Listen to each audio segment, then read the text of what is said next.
I want a trial separation. Wife wants a trial separation. Husband adjusts as best he can. It was obvious as soon as I stepped through the doorway. Something had agitated Darla. She stood in the living room clasping her hands and shifting her weight from foot to foot. I'd seen her do this often enough in our 24 years of marriage to recognize the problem right away. Darla gets home from her dental work a half hour earlier than I do. Usually she uses that time to start making dinner and change her clothes. Today, however, she was wearing her work clothes and there were no pleasant smells coming from the kitchen. When Darla changes her routine, something's wrong. "Dick, we need to talk," she began nervously. "Of course, dear," I replied quietly, dropping into the chair. The ball is now on her side. "What's wrong?" "I don't have an easy way to tell you this, Dick, so I'll just blab. I want a separation and possibly a divorce," she stated boldly. "I think a trial separation would be best, but with the understanding that it could lead to divorce in the future." "All right, dear," I replied calmly. "I will move out immediately." As I got up and headed toward our bedroom, I saw Darla's jaw almost hit the floor. I guess she had expected more discussion and questions on my part. While we were married, I never failed to enjoy reacting to a situation differently than Darla expected. To this day, she never ceases to be amazed. She was the predictable one, not me. If my immediate acceptance of her desire for separation took her by surprise, my return to the living room less than a minute later with 2 large and fully packed suitcases made her stagger. I set the luggage by the door, pulled a piece of paper out of my pocket, and held it out to Darla. "Here's my new address and phone number. You can still call me on my cell phone.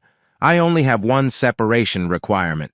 If you make love to anyone other than me, we proceed immediately to divorce. If you are just trying to find yourself, as they say, we can get back together when you do. I don't agree with just being used a few times with no consequences or punishment, and then letting you decide you want me back," I warned. "One punch and you're out." Before Darla could speak, I pulled out my cell phone and dialed a number. "Hello, Becky? It's Dick. I was wondering if you'd like to meet me Friday night for dinner," I asked. "You know the answer to that, Dick." Becky laughed. "I'll be there with bells on, but I can forget the underwear." I grinned, closed my phone, opened the door, and grabbed my suitcases. I left a stunned and speechless Darla standing in the living room as I nonchalantly walked down the walkway to my car. Although it wasn't a gourmet dinner, Becky and I enjoyed a nice steak before retiring to my apartment. She had just brought me to my 3rd rapture when the phone by the bed rang. Holding me in her rather cozy love nest, Becky leaned over and picked up the phone. "Hello," she answered breathlessly.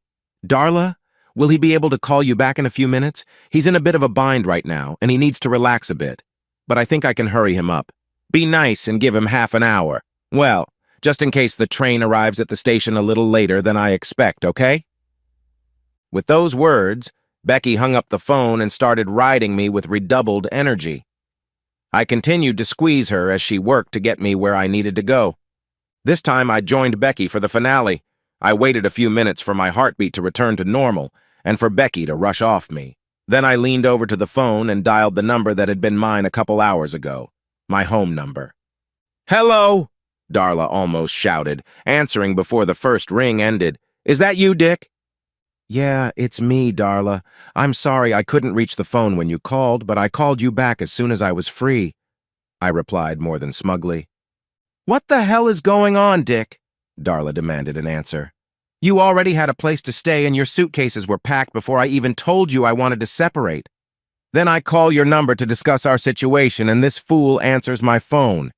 She almost admits she's on to you right now. Let's just say I didn't want to be caught with my pants down this afternoon when you decided to tell me you wanted to separate. Being caught with my pants down a few minutes ago is far less unpleasant.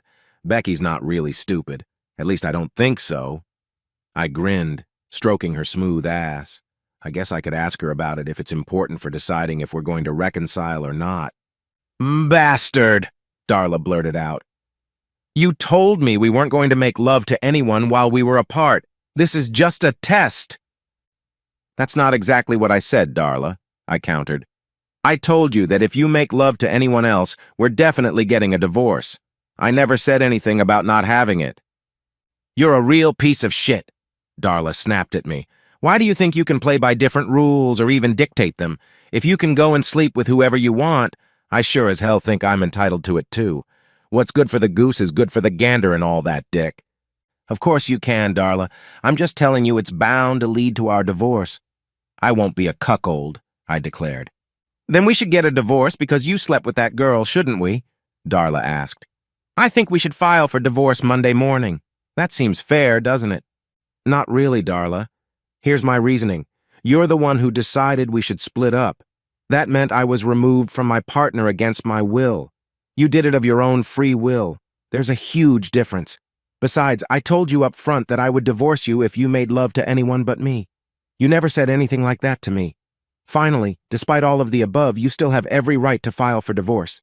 If you want to, go ahead and file. It's that simple, I concluded. But I'm not sure I want a divorce, Dick. I just want a separation to think about some things, Darla insisted. Then there's no problem. We're separated. You have what you want, I concluded. It's not fair, Darla complained. Darla, I didn't ask to be separated. I didn't want it. I wanted my life and my wife as they were. Well, almost. You took that away from me as a result of the separation. I mean, I'm not going to do without love because you have some bug up your ass. If it makes you happy, you can come here 3 or 4 nights a week and I'll stupidly love you. By the way, I'm not going to fuck every woman I could talk into bed with me here, I reasoned. What kind of separation is this, Dick? I've never heard of a couple separating, and the woman letting the man love her all the time to keep him faithful. Then it wouldn't even be a separation, would it? Darla demanded clarity. I haven't read the separation manual yet, Darla. I can see that I need to be more specific here. I am firmly convinced that I am not going to allow this separation idea of yours to curtail my sexual appetite as our marriage has already done. What is wrong with you, Dick? All I wanted was a simple separation to see if we'd stay married. In a couple hours, you've turned into a sex devil. You're crude, vulgar, uncouth, and vulgar. I've never cheated on you or asked to be separated. I'm just trying to find myself. Right now, I'm finding myself with a woman who's trying to swallow everything. We can talk again tomorrow, I joked as I hung up the phone. This conversation is a real turn-on. You laid down the law for your wife. Did I mishear her call me stupid? I've always been an observant person. It was natural and it was helpful in many ways. It prevented many of the surprises that constantly thwarted most people. My wife Darla, on the other hand, hardly ever noticed anything unless it bit her in the ass. Darla was very vocal about a new dentist who came to the clinic where she worked. He was in the final stages of a divorce from his wife, who was an unfaithful, cheating wench. At the same time as he should have been counted among the saints, at least in Darla's opinion. Then a few weeks ago, Darla stopped talking about him. Any questions I asked were deflected. It was as if this new guy had fallen off the planet. Darla's silence on the subject excited me more than her incessant chatter. Our phone was tapped, conversations were recorded, and her emails were forwarded to me. I hired a private investigator to see what he could tell me about the situation. From all the evidence, there was a clear pattern of seduction. Dr. Burns, as he was known professionally, was trying to get into Darla's underpants. He was getting a divorce because he had done the same thing at his previous clinic. There were even a couple of his old patients who were close to accusing him of ethical violations. The guy was a scoundrel. To her credit, Darla had managed to resist so far. She refused to cheat on her husband or dissolve the marriage. Then Burns started pushing her toward separation. He argued that Darla would not cheat if she was in separation and made love to him.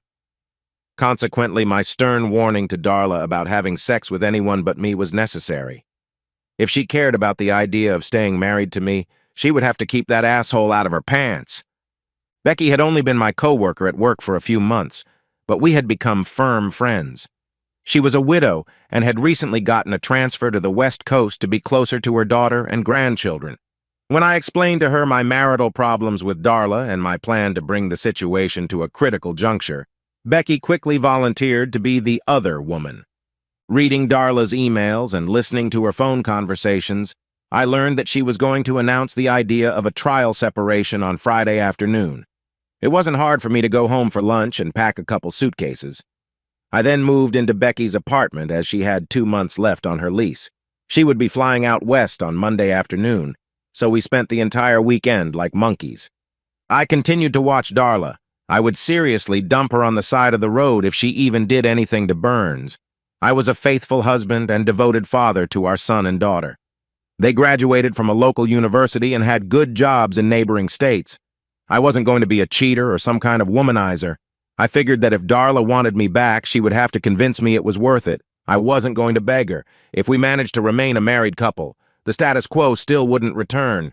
I wanted more out of my marriage than love out of favor once every couple weeks. I wanted a woman who was willing to conform to my desires and would even up the ante at times. I'm not going back to the monastic life. I had just gotten to my apartment after dropping Becky off at the airport when my doorbell rang. I was more than surprised to find Darla standing there sobbing. I walked her into the apartment and sat her down on the couch. Sat down next to her and waited for her to talk. It took a couple minutes, but eventually she pulled herself together and told me what was bothering her. Dick, I've been so stupid. It probably won't surprise you when I tell you that Dr. Burns has been pushing his wedges on me for the last few weeks. You seem to know more about who I am than I do. He convinced me to ask you for a trial separation so we could make love, Darla admitted. He told me that if we were separated, it wouldn't be cheating, and that you would even treat me better when I decided to take you back. Things definitely didn't go according to plan. You were ready. Your bags were packed. You had a place to live and a girl to move in with. And here I am with my brilliant idea. I'll never be able to figure it out, I think. But I think so much about what I'm going to do, but I should have known you'd be light years ahead of me. When I called you Friday night and this woman answered and almost admitted that you were sleeping with her, I almost died. Then when you called back, I knew you had just finished doing it with her. That hurt like hell, Dick, Darla sobbed. I spent the whole weekend thinking about what you said. I gradually realized that you had honestly framed the situation for me. I was the one who asked for the separation, not you. I had planned to spend a few nights with Ed Burns and then let you crawl back home. You'd just be an unconscious victim of my stupid scheme. Darla didn't have the sharpest mind, but she was always honest and open. It was one of the reasons why her actions lately had caused so much anxiety. She wasn't designed to be secretive and conniving. It just wouldn't be her. Turns out you weren't an unconscious victim. You somehow knew what I was planning and turned the tables on me. In the blink of an eye, everything changed, and now you were engaging in extramarital games with no guilt or remorse. I would have lost my marriage if I had slept with Ed. Finally, after hours of thinking and more yelling and self-pity, I realized what I was trying to do to you and to us. I even realized your quick and very effective response to my stupid, selfish, and completely undeserved actions. You got me good, Dick, but I deserved it. I decided to tell the good doctor this morning when he came to work that he was out of line, Darla concluded. So you just scolded him and expected me to forget the whole thing, Darla? I asked. Am I supposed to forget that you were willing to risk our marriage over some fucking asshole? That you were willing to put me through hell because some jackass wanted to get in your panties? Darla, you're a beautiful woman. There are plenty of men who would sleep with you in a heartbeat. Now, do I have to worry about you doing it with every man who looks at you kindly? No, Dick, I'm not the one who chased Burns away this morning. When he arrived, there were a couple of cops waiting for him in the parking lot. He was arrested and charged with rape and who knows what else. One of our patients, Mrs. Gunn, claims he molested and raped her while she was under anesthesia. The investigation led a couple of other women to report inappropriate behavior on his part. He got nailed. Darla grinned grimly. That's the piece of shit I risked everything for, Dick. I can't say I'm surprised, Darla. It was pretty obvious to me that he was a wily hound with the scruples of a street cat. Now he's out of sight, and you think I'm going to forget all about it? No, Dick, Darla replied slowly. I was hoping you'd keep your word if you hadn't lied to me. I've never lied to you, Darla, and I always try to keep my word. I just don't know what you're talking about, I replied, confused. You told me that I could come here 3 or 4 nights a week and you would sleep with me. You said it would save you from having to talk other women into sharing your bed, remember?